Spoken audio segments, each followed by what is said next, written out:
Thank you, Mr. Speaker, for the opportunity to stand up for the rights of children to grow up intact one more time. I don't intend to return the accusations of hate. So a moment ago, I wanted to say that no one in here hates anyone. I think most people here have good intentions. I believe our governor has good intentions. However, good intentions do not save lives or protect women. Good policy does. And the SAFE Act is carefully curated, very well vetted policy, as is Save Women's Sports. And I want to give a big shout out to Representative Jenna Powell for the hard work she's done. We don't need more discussions. We've been talking about Save Women's Sports for 5 years and almost 3 years, the SAFE Act. We're done talked out. We've already done it. Now, despite a few policy differences, I want to commend the governor for adding to what we have done with his requirement to collect data and to block pop-up clinics from the reckless distribution of hormones. I also commend his temporary executive order banning sex change surgeries on minors. This is not a meaningless step. Despite what others have said, we have demonstrated unequivocally that these are happening on minors right here in Ohio, and we've proven it time and time again. And his order will protect children because there will be a rush on those surgeries in the 90-day period it would take to get to the implementation of the SAFE Act. So I commend him for that. And Governor DeWine, because I know you love children and I do know that you care about people and that you do want to save lives and prevent harm, I'm going to encourage you to issue one more executive order, and that would be an executive order to prevent the distribution of hormone blockers and opposite-sex hormones in the next 90 days or so until the SAFE Act takes place, because we gave you a grandfather clause at your request. But the catch-22 in that is going to be that there is going to be a rush on the pharmacies to get those dangerous and deforming drugs before the SAFE Act takes place. So I would encourage you to do that as soon as possible. It's well documented that suicide rates are elevated more than 19 times after transition. The trans community calls this the 7-year itch. While short-term surveys produce a false positive in the child's improved mental health, long-term studies demonstrate no overall improvement and, in fact, a decrease in mental health. This contributes to actual suicides, not simply ideations. We have a choice to either follow emotion or to follow the evidence. I understand the power of anecdotal stories from people who genuinely believe what they say. However, we cannot continue falling into the trap of allowing children to self-diagnose. I don't doubt their sincerity. I don't doubt their hearts. But according to professionals, as well as those who've experienced it, gender dysphoria is the result of suicidal ideations and not the cause. And that can be very confusing for a child. Every child with gender dysphoria has multiple comorbidities, including ADHD, including autism. Well, that's what they tell me.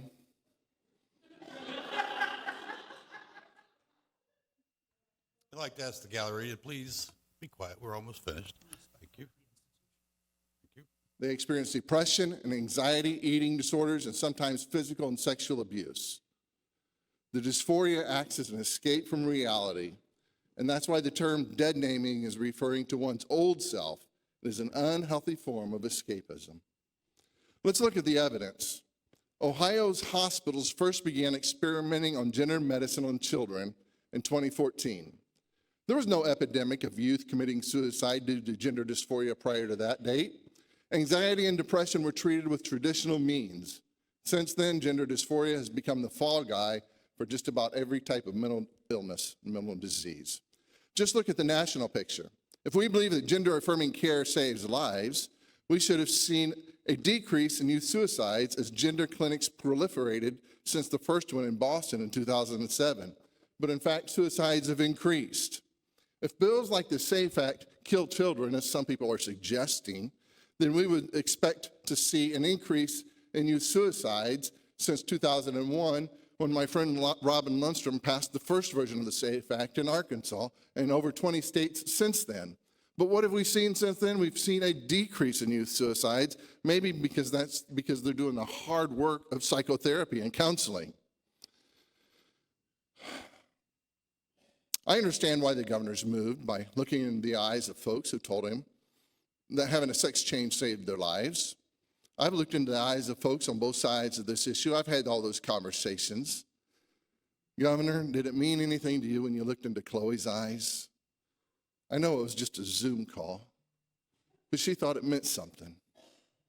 Governor, did you look into Precia's eyes? I sent you the video when she told about the horrors of the deforming effects of the dangerous drug cocktail that they gave her. How can you watch that and not weep? I can't do that. When I first dropped the SAFE Act off in the clerk's office last year, in the beginning of 2023, Morgan was living as a boy, but on the edge of nervous breakdown, right here in Columbus.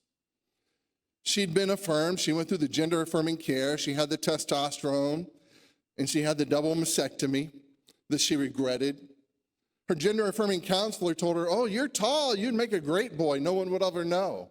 Her gender-affirming counselor told her, "You've got a strong jawline. You'll be a great boy." Even went so far as to say, "You have strong leg hair. You'd be a great boy." And gaslit her all the way through this process until now. Morgan, at the beginning of 2023, was on the edge of a nervous breakdown. Morgan was on suicide watch. She wouldn't come out of her room. She wouldn't eat. She wouldn't bathe. She wouldn't talk. She was right on the edge of taking her life. I thank God that she didn't. And she came through that. And she reached out to me and she said, "Can I talk with you?" And I met Morgan at a coffee shop here in Columbus, Ohio, because she heard about the SAFE Act. She said, "I called my counselor." So I told her, I said, "You failed me. You failed me." And our counselor said this, "I think I did. I was just told that I have to affirm you." She said, "We really don't know what we're doing," which is a great honest confession. She said, "This is all so new." Morgan came and gave testimony here. She's not an activist. She just wanted to speak up about her own experience. Governor, I don't know why you didn't talk to Morgan. You asked me to narrow down my witnesses for you to 3, and Morgan was the top one of those 3. You didn't invite her to your home. I think if you'd have looked in Morgan's eyes, you'd have saw what I saw. If you'd have looked in Morgan's eyes, you'd have cried like I did. Because her life has been stripped from her. She doesn't know if she'll ever get pregnant. She knows she'll never breastfeed because she doesn't have any. You can't put those things back on. This is dangerous, and this is harmful. Governor, I wish you would have talked to her. I know why the Hospital Association, the Children's Hospital Association, didn't want you to talk to her, but I don't know why you let them choose my witnesses. And this is, by the way, why a multidisciplinary team is not sufficient. It just means more people getting paid to say the same thing, because that's all they're allowed to do is gender-affirming care. That's why I was so disappointed when I heard the governor use that slogan, because that's what it is. It's a superstitious slogan. It is not evidence-based science. It teaches that there is some gender that is distinct from your sex. There's no science that proves that. There's no blood test. There's no DNA test. It's just someone comes in and tells you that, so you accept it as real. It is based on the faulty research of a guy by the name of Dr. John Money, who experimented on 2 twin boys, Bruce and Brian Reimer. And Bruce was a victim of a bizarre accident. They completely gave Bruce a sex change as a child, raised him as Brenda, and then the end result was that both boys committed suicide The mother attempted suicide, and Dr. Money continued to promote that as a success. If that's a success, I'd sure hate to see what a failure is. But that is what gender-affirming care is based on these days, and that's a shame. We need to get back to evidence-based biology. But I guess the polls say that gender-affirming care sounds a whole lot better than giving sex changes to children. But that's really what it is. I would remind this body, as Representative Williams already did, that the 132nd General Assembly said in a bipartisan fashion that parents emphatically do not have the right to consent to female genital mutilation. However, that's exactly what happens when the deforming puberty blockers and cross-sex hormones are given to children. It happens to males and to females. Consultation with an ideologically captured physician does not grant parents the right to harm children through irreversible surgeries and harmful drugs. No parent has the constitutional right to harm their child. The same government that requires you to send your children to school, prohibits you from giving them illicit drugs, and can charge parents with neglect and abuse, also has the obligation to prevent parents and physicians from chemically castrating and sterilizing their children. Recently, we want to talk about parental rights a little bit more. Recently, media outlets have published a video of one of our fine children's hospitals who are the actual perpetrators against parental rights. They were caught advising pediatricians on how to circumvent the parents. They have a process to convince or to coerce or to co-opt the parents by sending them to a gender therapist without disclosing it to the parents. They do anything to get their ideologically driven end goal. Not once in that video from Cincinnati Children's Hospital, not once do they say, let's listen to the parents. No, if they have a hesitant parent, what they do is they look them in the eye and they say, do you want a living son or a dead daughter? How manipulative is that? Why in the world do we live in a society that says to our children that you need to have a scalpel and drugs to be your authentic self? That is hurtful, that is harmful, and that is horrible. Parents' rights are at risk without the SAFE Act. The SAFE Act and the Save Women Sports have been carefully curated and thoroughly vetted. The governor had ample time to participate in this process. We've asked him from the beginning. For the last 2.5, almost 3 years, we've asked him to participate. And while I appreciate his efforts in a 10-day crash course, hosted primarily by those who profit from these procedures, it is not enough. The SAFE Act was passed with a supermajority in both chambers.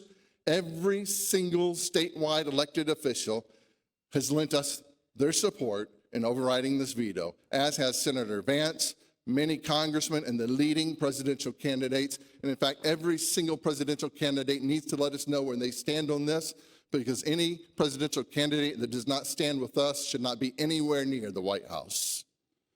I want to thank my colleagues who stood by my side. And Mr. Speaker, I thank you for bringing this to the floor in a speedily fashion. We have to choose evidence over emotions and science over slogans. Governor, I have accepted your invitation to work with on additional policies, but as supplements to the SAFE Act, not as a substitute.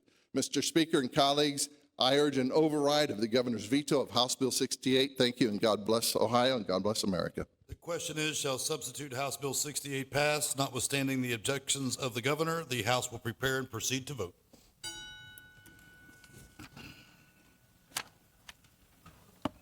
Have all members now voted? The clerk will take the roll. 65 affirmative votes, 28 negative votes. With 65 affirmative votes and 28 negative votes, the bill having received the required constitutional majority passed, notwithstanding the objections of the governor. Bills for third consideration. House Bill 258, Representative Carruthers.